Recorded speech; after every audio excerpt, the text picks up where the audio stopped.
Hey everybody, it's Tay. Today is Saturday, April 9th, I think. And my dog wants to play all of a sudden now that I'm recording my video. But what do? You just keep going.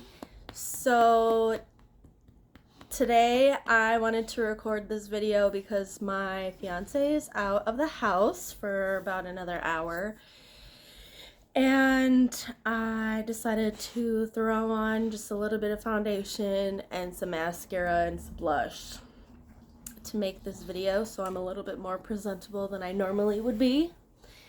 And I'm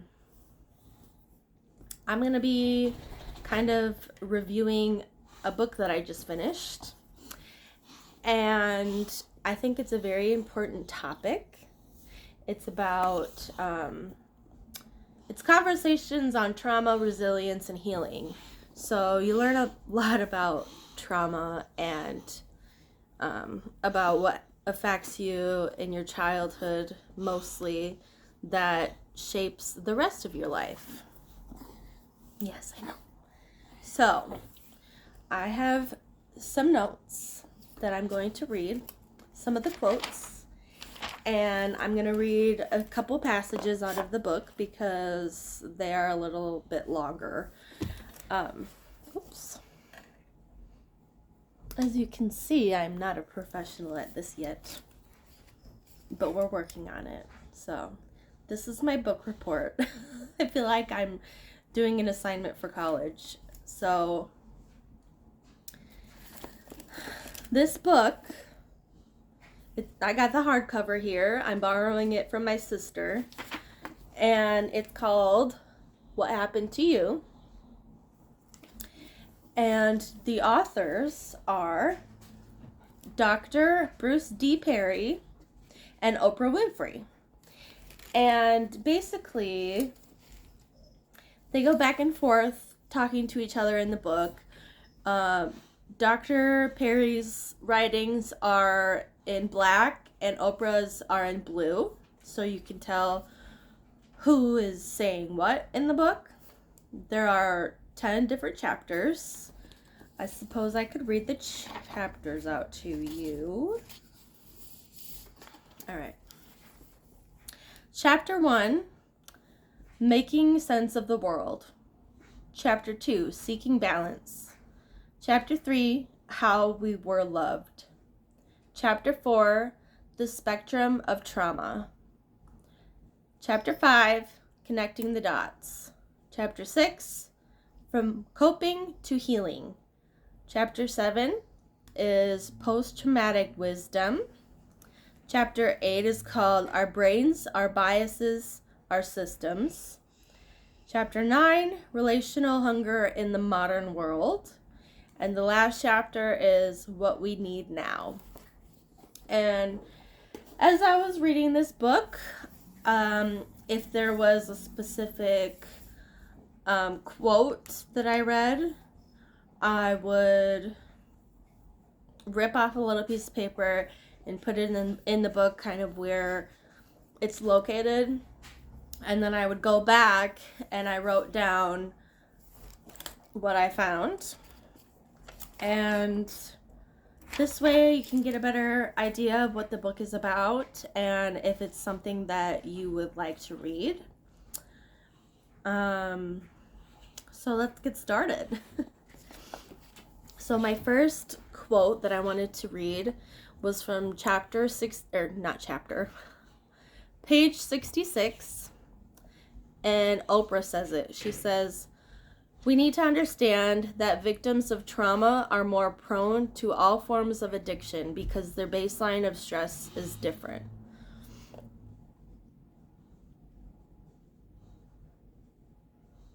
Yeah, so basically what she means is we all go through our different experiences, and some people go through it worse than others, and sometimes they will build some sort of addiction. I mean, it could be drugs, alcohol, collecting things, and then it getting out of hand. And we just need to understand that we all have, we're all prone to these addictions because our stress levels are different and we're just trying to cope. Oops. All right, so the next one is from page 82, and it's Dr. Perry and then it's Oprah. So Dr. Perry says, "It is in the small moments when we feel the other person fully present, fully engaged, connected, and accepting, that we make the most powerful, enduring bonds. You can spend hours with someone, but if you are not present and attentive, the hours are less powerful." And Oprah responds and she says, "So if you're a child born in an environment of chaos, confusion, violence, or disruption, with no normalcy or regulatory, you are being set up to fail."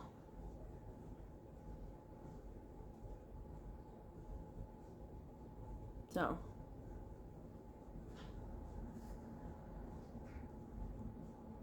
just kind of think about it, and I think about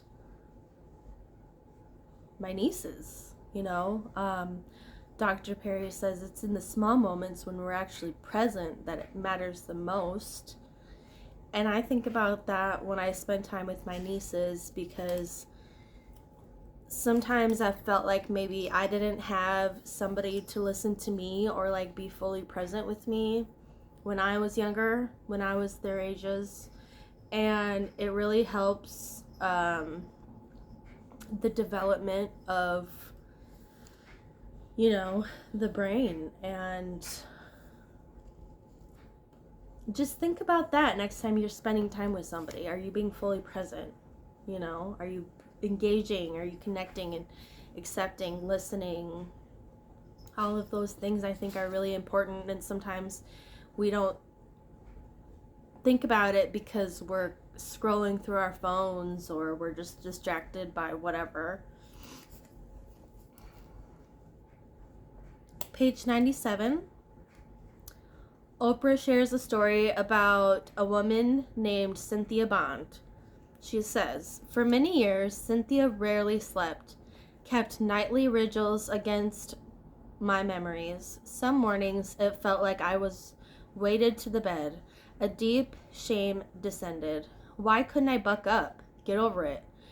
I watched people bounce back from breakups, recover from job loss, foreclosures, and worse. I couldn't fix myself.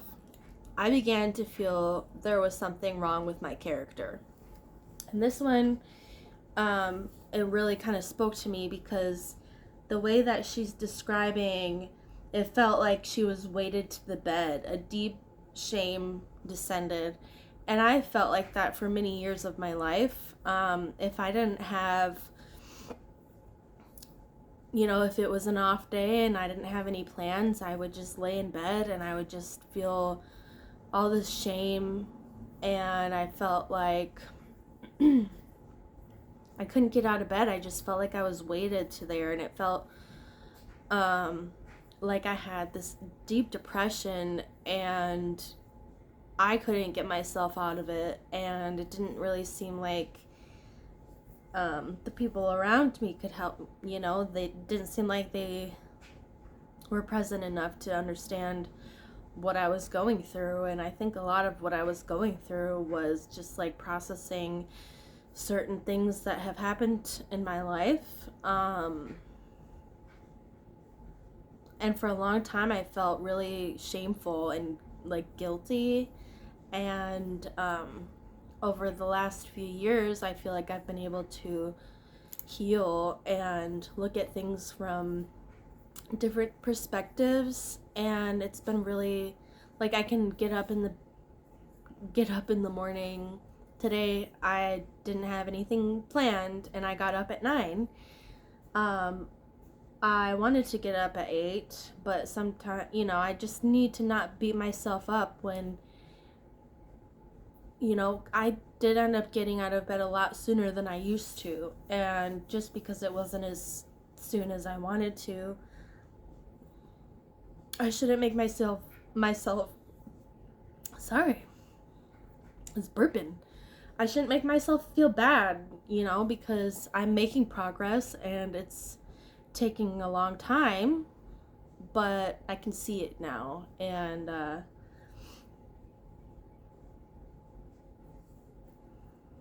yeah, I just resonated with that quote. All right, the next one. Page 151, Dr. Perry. He says, in order to communicate rationally and successfully with anyone, you have to make sure they're regulated. Make sure they feel a relationship with you, and only then should you try to reason with them. And I totally understand this now. I probably wouldn't have understood what this meant a few years ago, but somebody very close to me that I love very much, we got into an argument, and I stayed pretty calm, but it just got really ugly, and then I started to feel dysregulated, shaky, nervous, like everything was wrong with me. And we just need to remember, if we're going to talk to somebody about a difficult topic, and if you love them and care about them and want to make things better and make things right, I think sometimes it is important to just kind of ask them how they're doing, how they're feeling, like take a step back. You can totally take a step back and like finish the conversation if things get too heated. But if you love them and you really care about them, you should want to work this out with them. And that's just my view. Page 182. Oprah talks about the first week of school that she experienced in South Africa, and the girls were acting out. Dr. Perry says, the order, stability, and nurturing was a challenge to their worldview. They start acting out because it's familiar. You have to give them time, experience, patience, and understanding to sculpt and shape new views of the world. Basically what they're saying is, if you take any child out of a home that is chaos, maybe they're getting yelled at, perhaps abused mentally, physically, whatever, any type of chaos, if you take that child and put them into a home where there is love and nurturing and care, and there's hugs and there's positive affirmations and all the good things that child needs, at first they're not gonna know what to do, because they're used to screaming, they're used to being told that they're not good enough, that they did everything wrong, and blah blah blah. So I feel like you kind of need to understand, if a child is acting out, there's a reason behind that, and you just need to give them time, be patient with them, and eventually things will work themselves out. I think that happens a lot in like the foster home system, like these kids, they act out, and I know that there's a lot more about the foster home system that I don't know about, because I'm not, I didn't go through that. But I've heard a lot of those kids just turning out crazy, they just turn out really more angrier or something. I don't know. But it's sad, but I feel like the more that we learn about this topic, about trauma and stuff like that, the more that we can You know, sorry. The more that we can fix all the issues.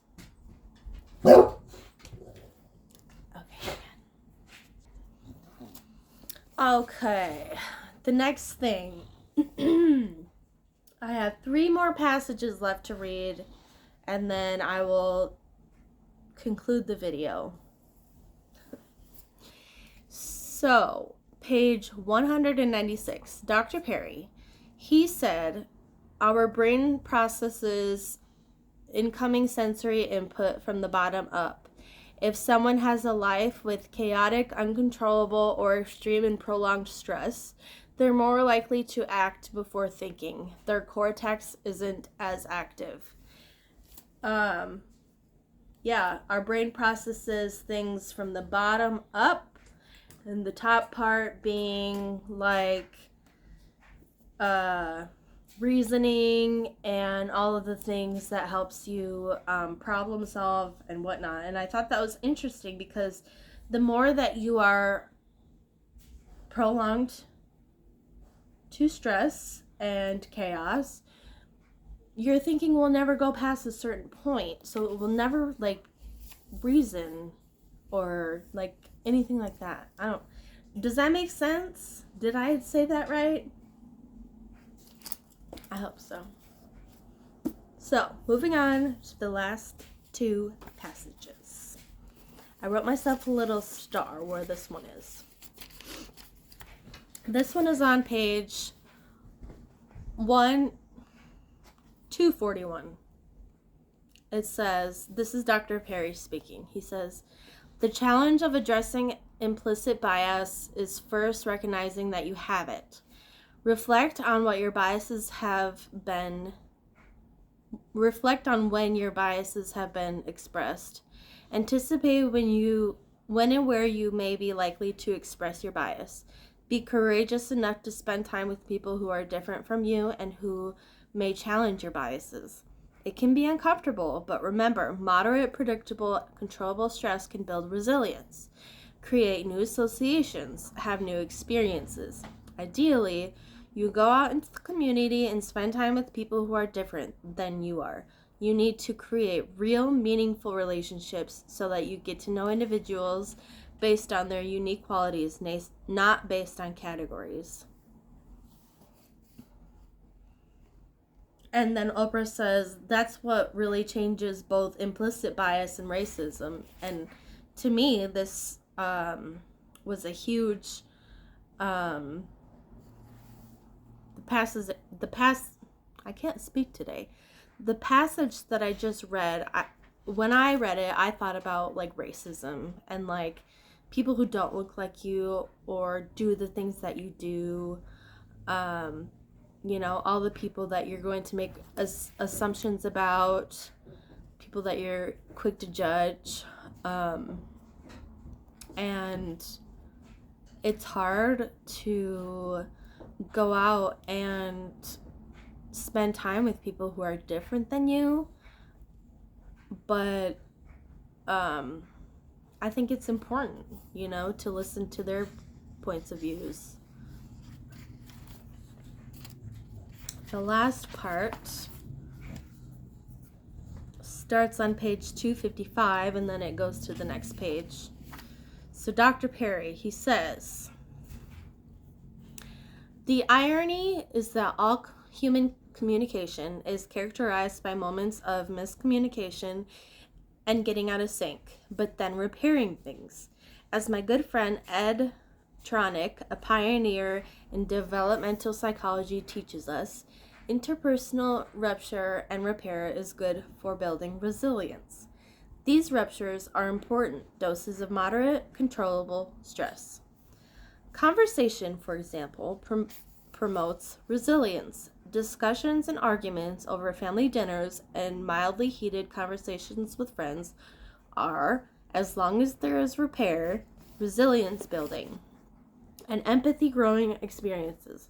We shouldn't be walking away from a conversation in a rage. We should regulate ourselves, repair the ruptures, reconnect, and grow. When you walk away, everybody loses. We all need to get better at listening, regulating, reflecting. This requires the capacity to forgive, to be patient. Mature human interactions involve efforts to understand people who are different from you. But if we don't have family meals, don't go out with friends for long in-person conversations, and communicate only via text or Twitter, then we can't create that positive, healthy back and forth pattern of human connection. And then Oprah says, pleasant, positive moments are wonderful, of course. But what you're saying is that true growth comes from tougher moments, more difficult conversations, and we need to approach these moments with an awareness of what happened to you.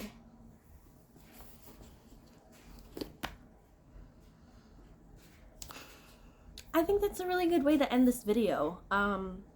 Just remember that if you are talking to family or friend or somebody that you love or care about, just ignoring the problem and shutting down the other person's thoughts and feelings, it's not going to fix anything. And I can relate to this on a very deep level. My oldest sister, the one who helped raise me, I really hope that one day we can talk about things and that we can see each other on an understanding level, on a level where we want to learn and show each other compassion. And